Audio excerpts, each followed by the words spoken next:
Olá, pessoal! Estamos aqui para falar sobre os podcasts. Então, quando a gente fala, dessa questão da oralidade, do uso da oralidade em sala de aula, nós ficamos pensando qual a melhor forma de utilizar diante dessas novas ferramentas que nós temos. Então, muitas vezes a gente pensa assim, mas os alunos não têm acesso à internet, não têm acesso a muita coisa. Mas a gente sabe que o aluno em si, eles têm celulares, qualquer celular hoje em dia tem um gravador de áudio. Mas espera aí, Cintia, você está falando tudo isso e o que é o podcast? Então, vamos lá. O podcast, ele é um arquivo aí de áudio ou vídeo, também pode ser, mas o seu formato mais comum é o áudio, em um formato digital, que é transmitido pela internet e funciona basicamente como um rádio digital. Então, a diferença de um podcast para um áudio simples é que o podcast ele possui uma interatividade maior. A gente consegue colocar ele vinculado a outros áudios online, enquanto o áudio ele simplesmente fica lá gravado, a gente reproduz a hora que a gente quiser, certo?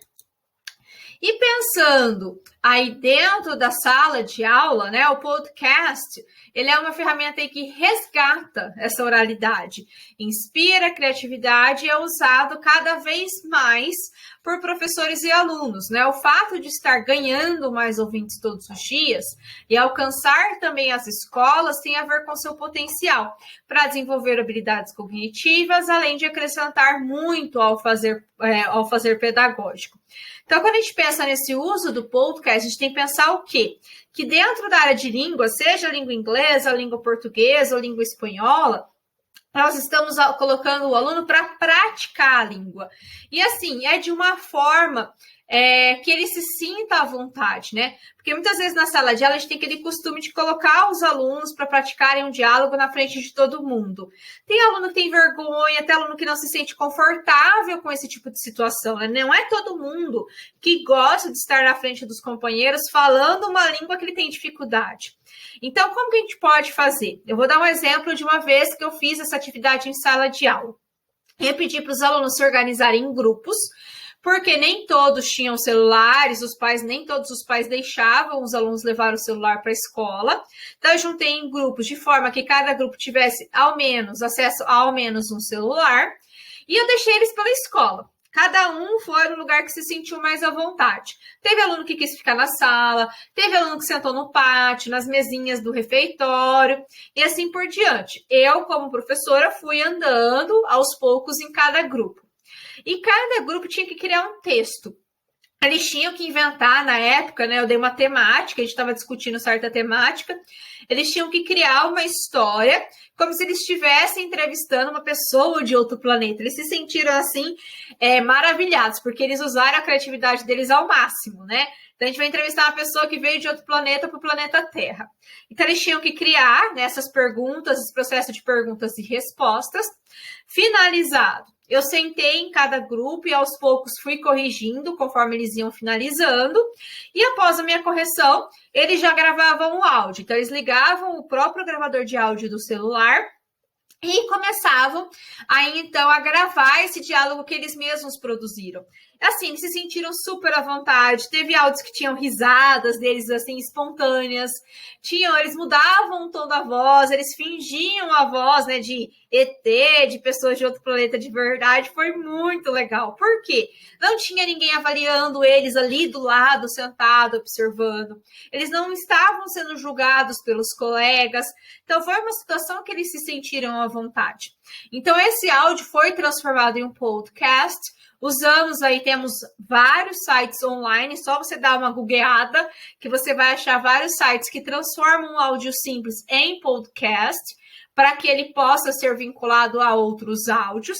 E após essa transformação, eu mesma, como professora, criei um blog para que os alunos postassem esses áudios e um pudesse escutar o áudio do outro e comentar, Então, assim, era uma forma de não ser julgado, mas uma forma de ver, Que a gente sabe que a própria BNCC nos pede, quanto à língua estrangeira, que a língua seja trabalhada como uma língua franca. Ou seja, eu não preciso falar como nativo, eu não preciso falar perfeitamente, eu preciso ser compreendido e compreender. Então, eles conseguiam compreender o áudio um do outro, conseguiam fazer comentários sobre aquele assunto usando as estruturas gramaticais que estavam sendo discutidas em sala de aula. Então, isso é um exemplo de como pode funcionar e que realmente funciona em sala de aula. E na escola, nós temos que ter aí em mente que a produção e uso representam uma oportunidade de aproveitar recursos que temos nas mãos para dar mais sentido às aulas, por intermédio da gravação e audição, dando voz aos alunos e permitindo que desenvolvam seu protagonismo, dando sentido à aprendizagem, tornando-a mais efetiva. Então, dentro do meu exemplo que eu acabei de dar, vocês podem ver que o aluno se tornou protagonista da própria aprendizagem. Eu fui uma professora simplesmente mediadora, não era detentora do poder da sala de aula, né? Eu estava andando entre eles, conversando sobre o que eles estavam fazendo, o que eles tinham escrito e como eles estavam produzindo. E diante disso, eles trabalharam não só uma habilidade, mas todas, né? Todos os eixos presentes dentro da BNCC foram trabalhados naquela época. Então, assim, os alunos puderam produzir o speaking, né? Falar, puderam ouvir, puderam escrever, porque eles tinham que comentar sobre o áudio do colega, o que eles acharam, e eles tinham que ler, porque eles liam o comentário dos outros colegas para não comentarem a mesma coisa, não falarem sobre o mesmo assunto. Então, eles conseguiram, além de tudo, usar o podcast, que tem um foco na fala, no speaking e no listening, puderam usar isso com outras habilidades também, né? Claro que tudo depende da gente, como professor, usar a nossa criatividade para levar isso aí em outros contextos, em outras atividades também. E aí tem a pergunta, mas é só o celular que dá para gravar áudio se meus alunos não têm acesso? Se a sua escola tem, por exemplo, um laboratório de informática, você pode usar o Audacity, né? Ele é uma ferramenta aí super conhecida, muitos professores já utilizam para esse tipo de gravação, principalmente professor de língua estrangeira que gosta de trabalhar a oralidade e o listening, né? O speaking e o listening. Então, ele pode ser instalado no computador. Hoje ele tem o Audacity online, então você não precisa instalar. Você pode simplesmente entrar no site, é só dar uma googleada que já aparece a ferramenta. E lá o aluno consegue gravar o áudio, cortar o áudio, às vezes ele não quer colocar o áudio completo, né? Criar um podcast com tudo aquilo que eles gravaram, teve erro de gravação, então eles podem cortar. E essa ferramenta permite, né, que todo esse processo seja feito. E ali tem a questão, mas espera aí, meus alunos gravaram o podcast, tiveram todo aquele trabalho, eu ajudei eles corrigindo, ajudei eles com a pronúncia e assim por diante. Mas e agora? Onde a gente vai colocar esses áudios para que os outros colegas tenham acesso, para que ele realmente se torne um podcast, já que o podcast precisa dessa interatividade? Então, hoje, a gente tem ferramentas infinitas, né, dentro das novas tecnologias.